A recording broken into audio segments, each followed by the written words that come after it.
hit that subscribe button and the bell icon beside it to check out our latest videos before anyone else.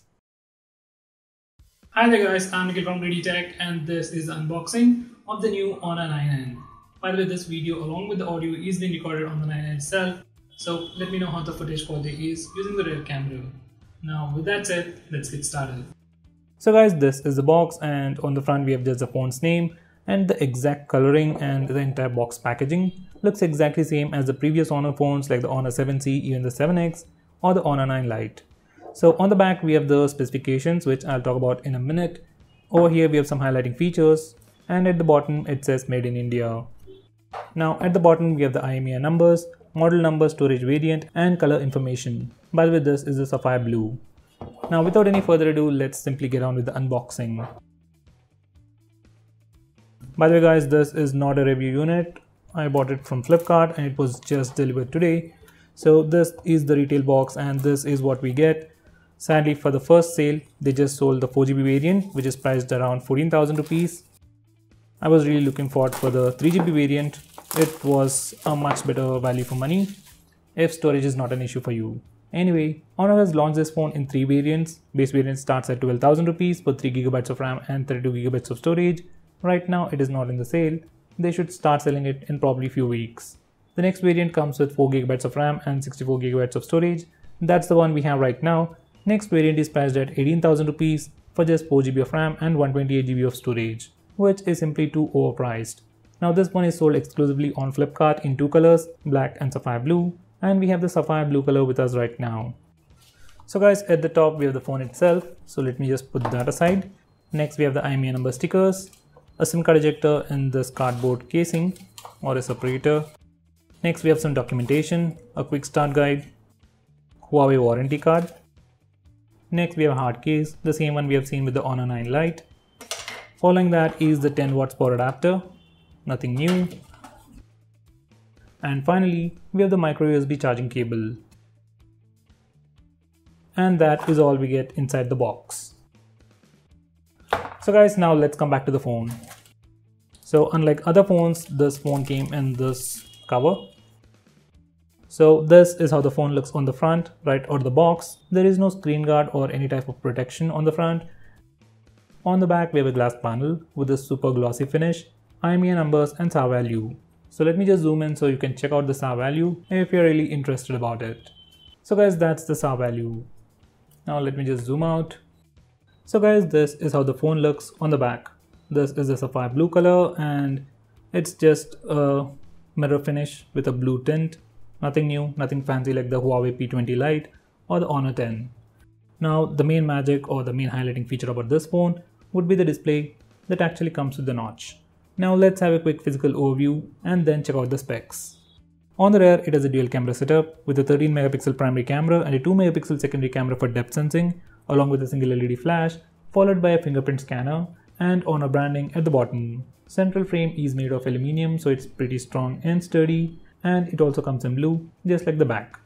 Now at the top we have just the microphone hole. On the right side we have the power and volume buttons, which are sufficiently elevated, made of metal and have a nice clicky feel to them. On the left side it has just the SIM card tray, and this is how the SIM card tray looks like.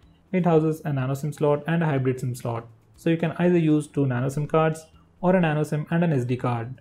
At the bottom we have the 3.5mm audio jack, a microphone hole, micro USB charging port and a speaker grill. Now on the front it sports a 5.84-inch IPS display with a notch with 19:9 aspect ratio. Now the notch houses a 16 megapixel front facing camera, sensors, earpiece and even an LED notification light. At the bottom it is completely plain. We have just the Honor branding. Now under the hood it sports the same old Kirin 659 processor with Mali T830 MP2 GPU seen in the Honor 9 Lite, Honor 7X, even the Huawei P20 Lite.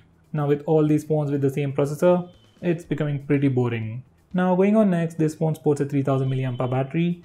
It is running a custom skin based on Android Oreo, comes with all the basic sensors including a fingerprint scanner, FM radio and an LED notification light on the front. So guys, now let me just configure the phone and see what we get right out of the box. By the way guys, for some reason my camera is recording the display in some warm tint, but in reality display is good. There's nothing wrong with it.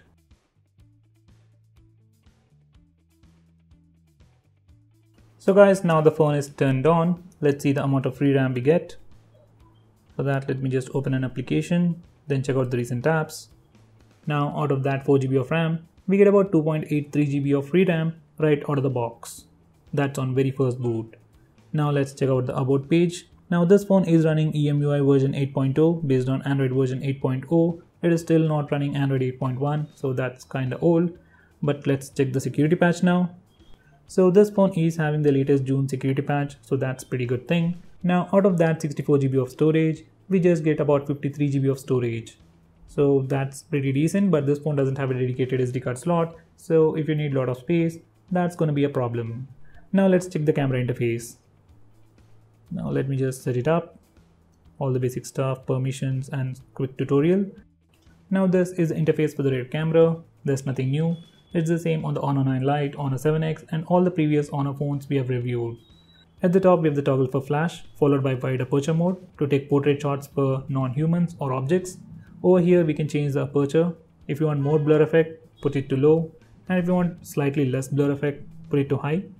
Now the best thing about this wide aperture mode is we can take portrait shots of objects, change the amount of background blur effect we want before taking a picture, and even after taking a picture, we can change the focus point and even the amount of blur effect we want. So that's a pretty unique feature and very few phones offer that. Now next we have the dedicated portrait mode. So if you're taking portrait shots of a human, yes I said human, because if this phone doesn't recognize a face in the frame, it will not take a portrait shot, it will take a regular shot. So that's portrait mode. Next we have the moving picture mode, which simply records few seconds as video and keeps it along with the picture. I'll talk more about them in my best features video, so check that out. Now if you swipe to the right side, we get additional modes we can even download by using this button over here. Now for the front camera, we have the toggle over here. So this is how the front camera looks like, and from initial impressions it looks decent. Not awesome, it looks good, that's all. Now once again we have the toggle for flash, followed by the portrait mode, moving picture mode, and the toggle to switch camera. So I'll show you some sample shots later, but this is the camera interface, and this phone can record video in 1080p resolution, but there's no stabilization as usual. Now these are all the apps that comes pre-installed. There isn't a lot of bloatware, but you do get these applications which you might never use, so I would recommend you to uninstall them immediately. To uninstall them, simply press and hold, drag it over here, press OK to uninstall. Now this phone comes with a good processor, but it's not super powerful. So if there is anything that you don't use, simply uninstall it for better performance. Now for the final test, I'll be testing the fingerprint scanner and the face unlock feature. So let me just set it up. I have already set up the fingerprint scanner, so I'm just going to record my face or register my face. So that was pretty quick. Now let's try to unlock the phone using just the facial data or face unlock feature.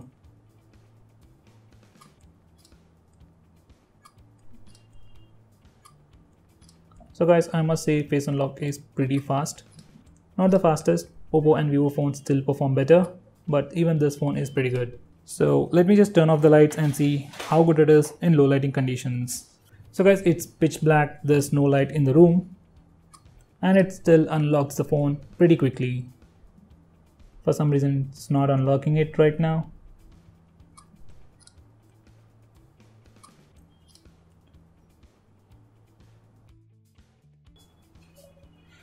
So guys, that's the face unlock feature. It works and it is kind of fast, not the fastest. It's usable as well.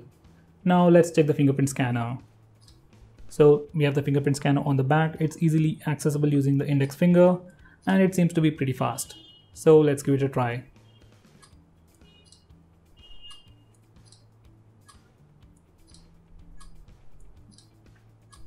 So guys, that's the fingerprint scanner. It is accurate and it is pretty fast.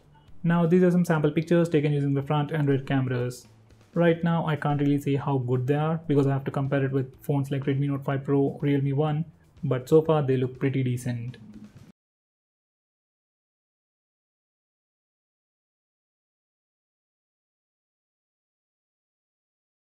Now these are the Antutu and Geekbench scores.